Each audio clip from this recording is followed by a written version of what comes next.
c'est zakat, c'est faire le bien, c'est aider les pauvres. At'imut ta'am, tadkhulul jannata bisalam, nourrissez les gens de manière générale, vous rentrerez au paradis en paix. C'est de donner une bonne image, d'avoir le sourire. C'est une sadaqa, rencontrer ton frère avec un visage radieux, kama qala alayhi salatu wassalam. C'est de faire ce bien-là. Eh bien ça, c'est ta priorité dans ta vie. Et bien sûr, sans aucun excès, sans aucun non. Parce que Dieu ne t'a pas dit de rester enfermé dans la mosquée, comme vous le savez toutes et tous. J'ai déjà cité le Athar avec Omar ibn al-Khattab, quand il est rentré dans une heure creuse à la mosquée entre le Fajr et le Dhuhr. Il a vu un jeune dans la mosquée, il a dit à Foulan, qu'est-ce que tu fais là, t'es qui?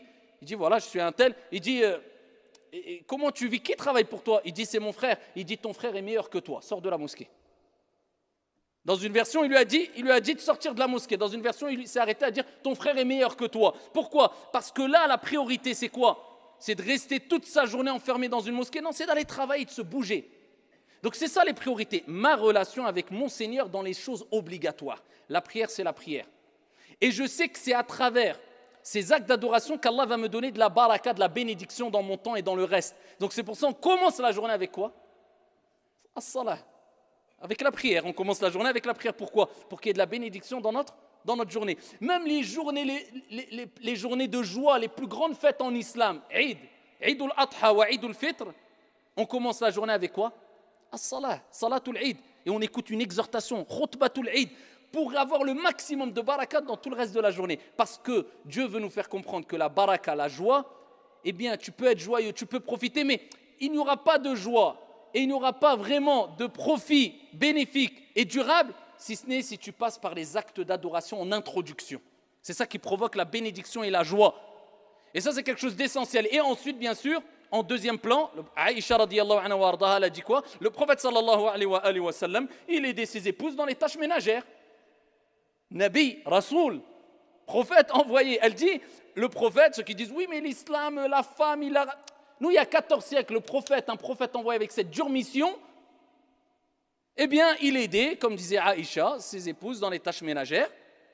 Et par contre, quand il entendait l'appel à la prière, il ne connaissait plus personne.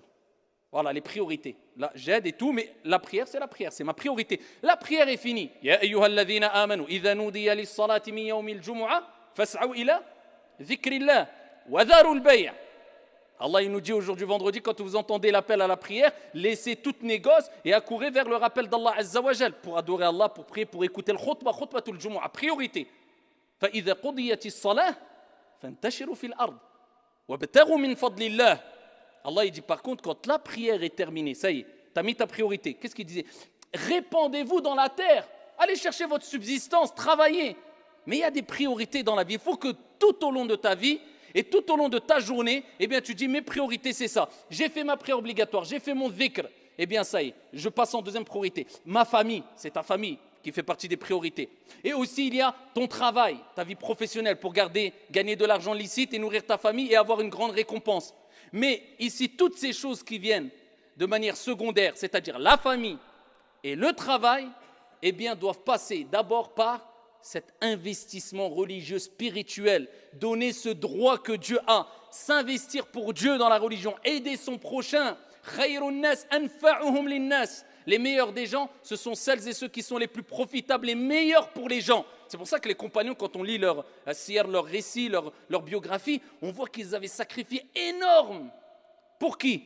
Eh bien pour nous, pour qu'en 2019, on soit là dans une mosquée avec des beaux tapis, une belle mosquée, dans le confort, en écoutant la parole d'Allah et du prophète alayhi salatu wassalam. Nous, il nous a été demandé de sacrifier quoi? Juste un peu de notre temps pour faire le bien autour de nous, pour les actes obligatoires, pour s'investir dans une mosquée, dans une association, pour aider les gens de manière générale, pour faire du bien, pour donner des aumônes quand on a du mal à donner des aumônes. C'est ça, c'est ce petit sacrifice qui nous est demandé, c'est tout, à notre échelle, et c'est déjà énorme. Donc prenez en considération ces quelques exhortations afin d'organiser au mieux votre vie. On met la priorité à notre religion et on ne doit pas laisser notre part d'ici-bas. Comme Allah a dit, n'oublie pas ta part d'ici-bas. Et tu dois t'organiser pour ta famille, afin de visiter ta famille, de prendre soin de ta famille, de partir en vacances quelquefois pour faire des coupures avec ta famille, pour qu'il y ait un équilibre familial.